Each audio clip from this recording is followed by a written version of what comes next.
And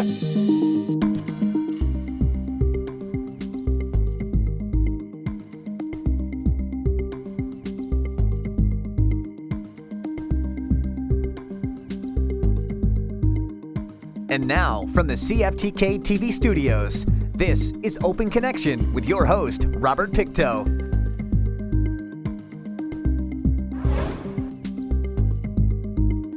Welcome to Open Connection. I'm your host, Robert Pictou. The University of Calgary School of Public Policy is investigating the potential for an ambitious national project, the Canadian Northern Corridor, a network of rights-of-way connecting Canada from coast to coast to coast. On today's Open Connection, Dr. Robert Mansell and Dr. Jean Sedova share details about this project. My name is Jean Sidorova. I'm a postdoctoral associate at the School of Public Policy. So my research area in the Canadian Northern Corridor is the meaningful incorporation of Indigenous and local knowledge, and also engagement with local Indigenous communities. My name is Robert Mansell. I'm a research fellow at the School of Public Policy. I've been a professor of economics for many, many years at the University of Calgary, and I work on a number of projects, including the Canadian Northern Corridor program. I also do work on fiscal and regulatory issues.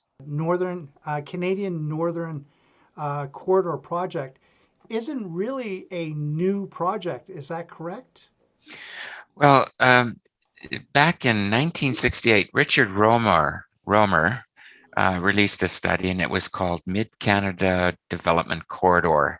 And that was the first introduction to the concept of a corridor across Canada, kind of a backbone. Nothing much happened. The story goes that Pierre Trudeau did not like it at all and nixed it.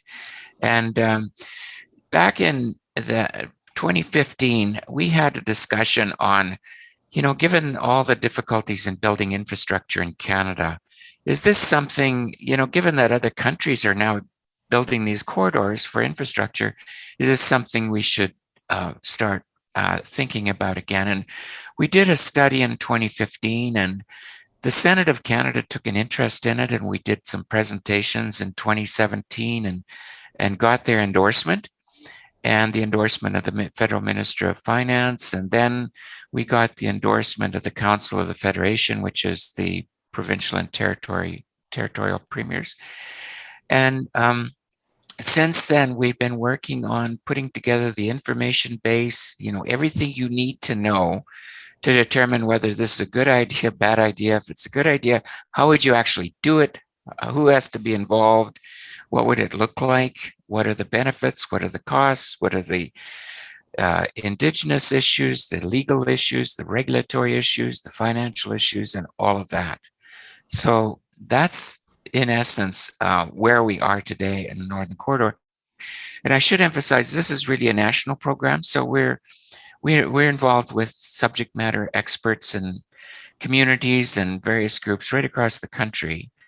So at the end of the day, we would like to be able to present to the decision makers in government and communities and so on, all the information they would need to know whether this is feasible, acceptable, desirable, and if it is, how would you go about doing it? So that's kind of where we're going. Jen, as far as I understand, now you're a newly minted PhD, is that right? Yeah, so I have a PhD in political science, and I graduated in 2020. TEK is what it was called? Could you tell me a little bit about that? Yeah, absolutely. So TEK is a traditional ecological knowledge. So it's more like the experience of Indigenous communities about nature based on empirical observations. So it's basically not even information the way how we understand it in science, but more like Indigenous wisdom about nature and the way how Indigenous communities perceive nature, how they see nature, and the kind of like the knowledge that they have about local surroundings. And it's related to their traditional subsistence activities in the way that it could be related to hunting, fishing, butchering, skinning, cattle breeding, horse breeding. So it depends on like specific culture. In some way, Indigenous knowledge is very localized because it's connected to the indigenous culture of the specific community and also to the landscape. But at the same time, in some way, I noticed in my research, indigenous worldviews can be very similar. Like, for example, I noticed that there are a lot of similarities between my indigenous culture in Sahara Republic, Siberia, and First Nations cultures in Canada. To bring someone like Jen on here to bring that indigenous perspective to this concept of a Canadian Northern Corridor, was that something that it was a new idea, or something that as you went along you thought you needed that component? Well, I think from the very first, when you're talking about mid-Canada, northern Canada, the Indigenous communities are absolutely critical. Open Connection will be right back after these messages. And now, from the CFTK-TV studios, this is Open Connection with your host, Robert Pictou.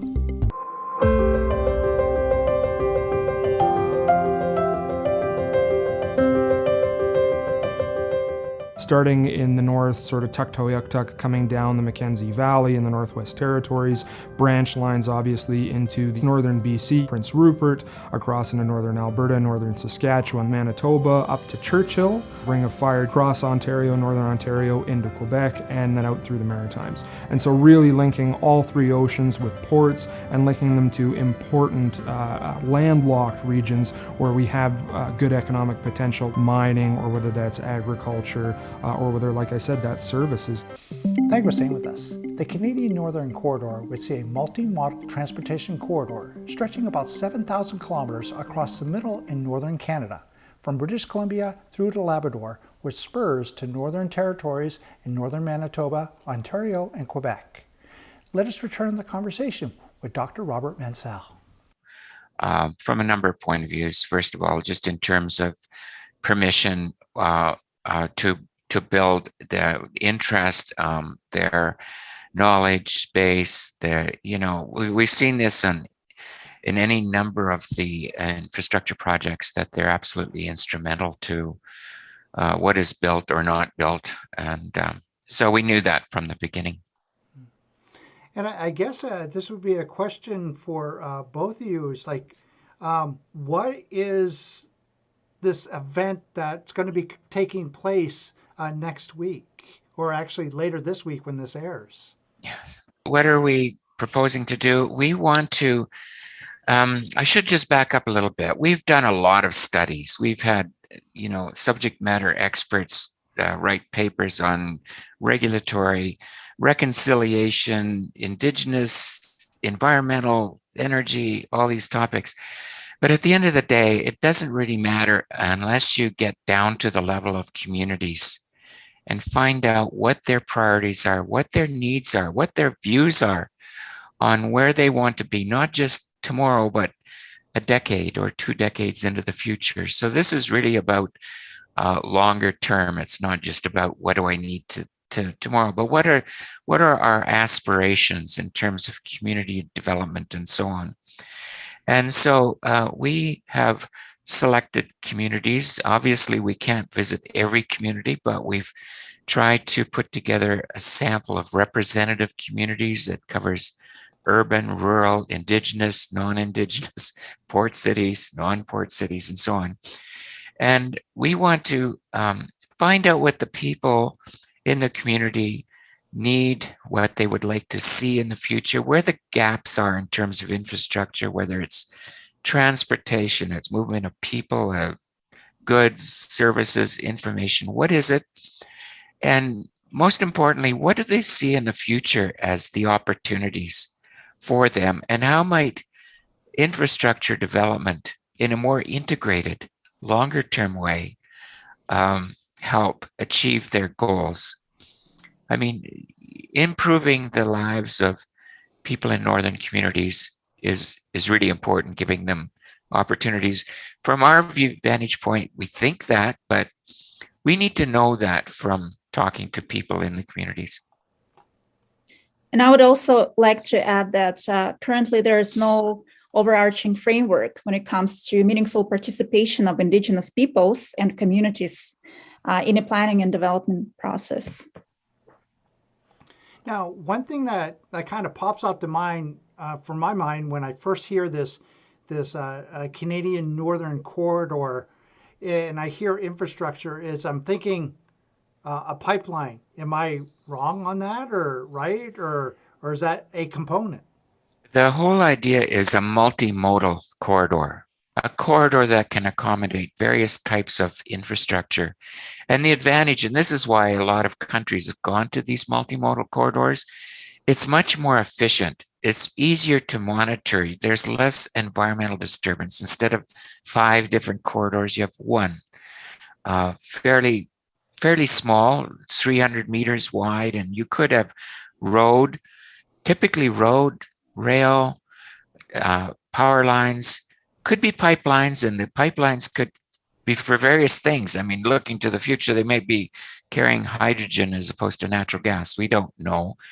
Telecommunications, renewable energy, and then, of course, all the hubs related to it, whether it's a port or an inland hub.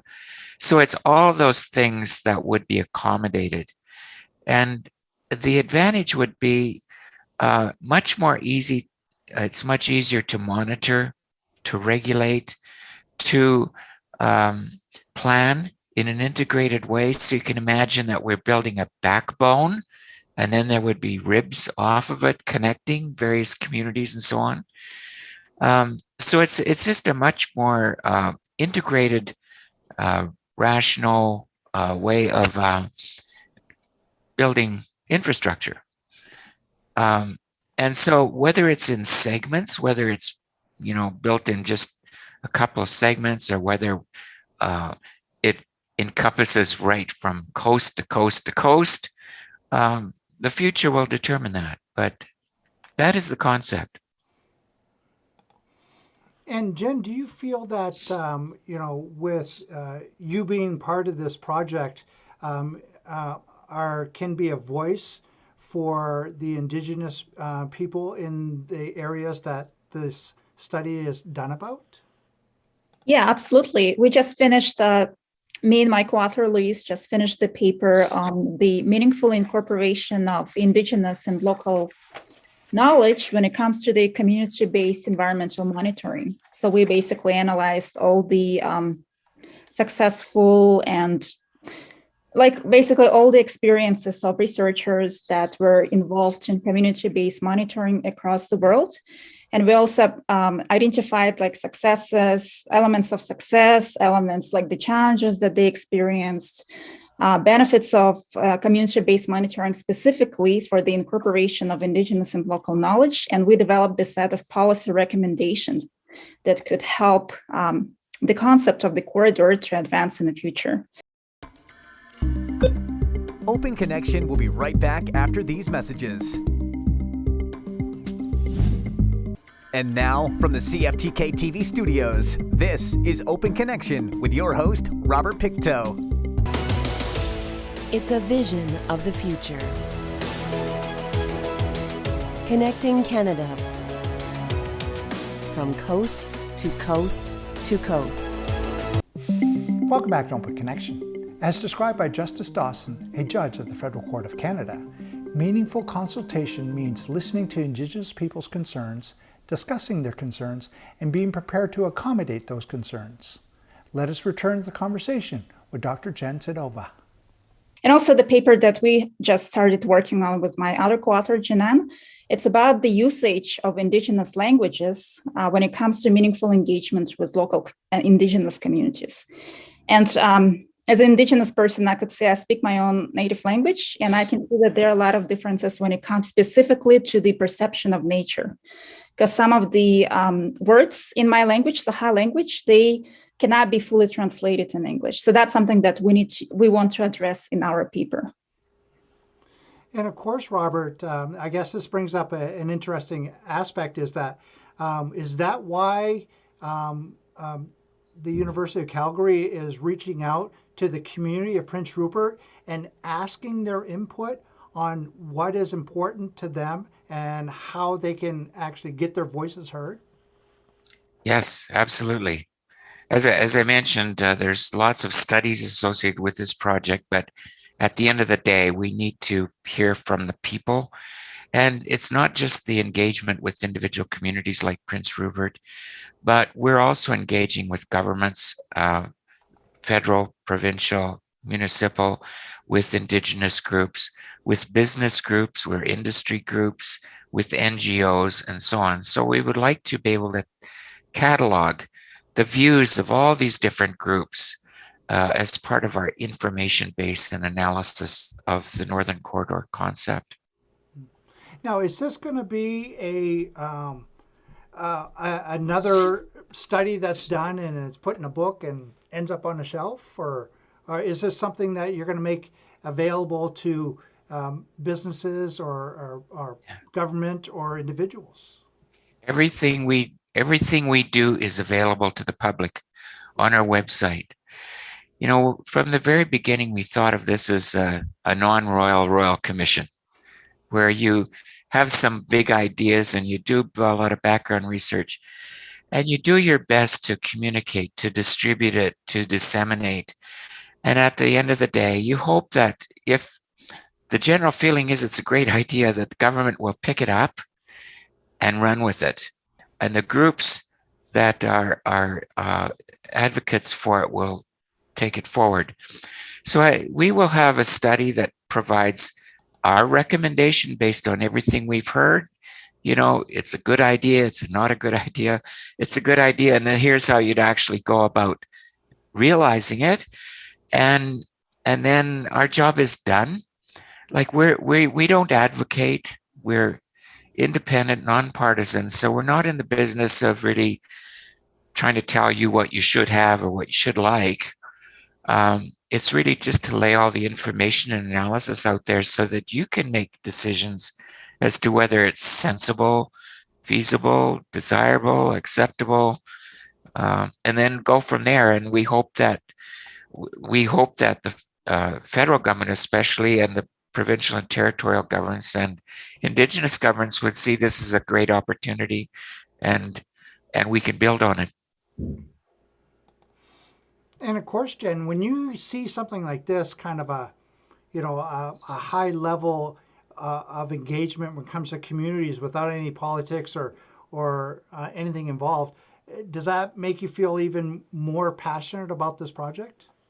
Absolutely. Like, I really enjoy being part of this project. I think it's very important for the Canadian North and near North to have infrastructure because it brings benefits to the communities, it empowers them. And our role is just to being engaged with communities and hear to their needs, priorities, concerns, and collect this information. Open Connection will be right back after these messages.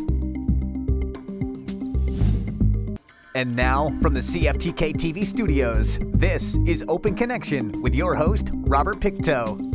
While there's almost as many definitions out there as people trying to define it, in its simplest terms, community engagement seeks to better engage the community to achieve long-term and sustainable outcomes. In this final segment of Open Connection, we discover about an upcoming event in Prince Rupert.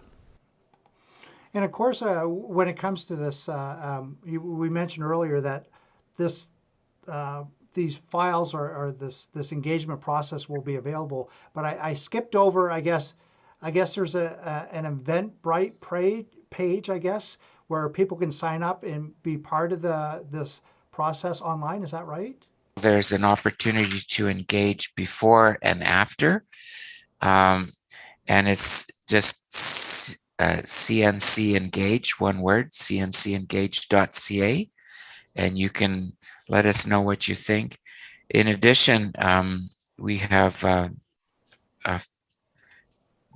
another website. Jen, do you remember what it is? It's Canadian. The Facebook page is Canadian Northern Corridor Community Engagement. And then on our website, which is just CanadianCorridor.ca, www.canadiancorridor.ca. There's opportunities to leave or contact any of us, provide feedback. I mean, why Prince Rupert? Prince Rupert's pretty important. It's a port city, Okay. and well, as you know, you live there. But also just in terms of transportation infrastructure now and in the future, I mean, there's a lot of interest, and not just by the typical industry groups, but by Indigenous groups about, trade patterns are shifting, markets are shifting. We would like to enhance our trade and diversify our trade, reduce regional trade barriers. Northern security and sovereignty is more important today than it was even a month ago. Indigenous and non-Indigenous Northern development opportunities, more important. Climate change and resilience of infrastructure, what we should be thinking about. Energy shifts, all of these things are really important. And I think from Prince Rupert's point of view, your part of the world, it's just a natural fit. So we really appreciate the opportunity to hear back from people in Prince Rupert what they think. And when I talk about people, all different groups of people, not just Prince Rupert, but the area is a very good information base, I think, for what we should be doing. Where they might identify gaps, are there particular topics that they think should be researched, and that's useful to us. That gives us marching orders. We can actually go out and gather some information on those topics. So we really appreciate the opportunity to talk to the people of Prince Rupert and hear back from them, most importantly. And Jen, is there anything I might have missed that you'd like to add? No, I just wanted to say that I'm looking forward to participating in the community engagement session and learn from the communities themselves. What the corridor does is set aside the land for the potential infrastructure. So that could be anything from rail, roads, pipeline, transmission lines, and telecommunications. Following in the tradition of Canada's greatest infrastructure projects of the past, the corridor will transform the Canadian economy, particularly in the north. What we'll see is established right-of-way where then companies can go and say, all right, I'd like to build in this right-of-way, and it's pre-approved, so that'll mean the regulatory process is shorter, and we'll have a much better sense of the environmental impacts as well as the economic benefits. Envisioned to run approximately 7,000 kilometers through mid and northern Canada, the corridor will connect isolated communities, bringing them much-needed services and prosperity. This project will help Indigenous groups and Indigenous communities in Northern Canada by increasing their quality of life through two channels. The first is reducing the cost of consumer goods and reducing the cost of living in the North. Thank you for joining us for this episode of Open Connection.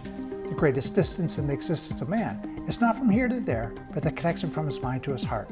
If we can conquer that distance, we can soar like an eagle and realize our immensity within. I'm Robert Pictou.